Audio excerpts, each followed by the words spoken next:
হাসরের ময়দানে কত কাতার মানুষ হবে গো। নবী বলেন আয়েশা, হাসরের ময়দানে মানুষ 120 কাতার মানুষ হবে। কয় কাতার? আয়েশা রে, হাসরের ময়দানে 120 কাতার মানুষ হবে। আয়েশা সিদ্দিকা বলেন ইয়া রাসূলুল্লাহ, ইয়া রাসূলুল্লাহ, আমি জানতে চাই আপনার রাসূলুল্লাহর উম্মত কত কাতার হবে? নবী বলেন আয়েশা, আমি রাসূলুল্লাহর উম্মত একাই 80 কাতার হবে।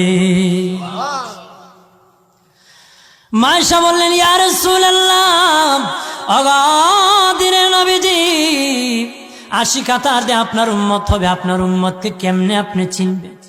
নবী বলেন আয়েশা রে, আমার উম্মতকে 3টা পরিচয় আমি চিনব।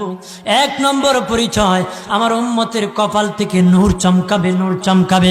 নবী বলে বাবা সাহাবীরাম, অসংখ্য ঘোড়ার মধ্যে যদি কিছু চান কপাল্লা ঘোড়া হয়, এইগুলা চিনতে বড় সহজ হয়।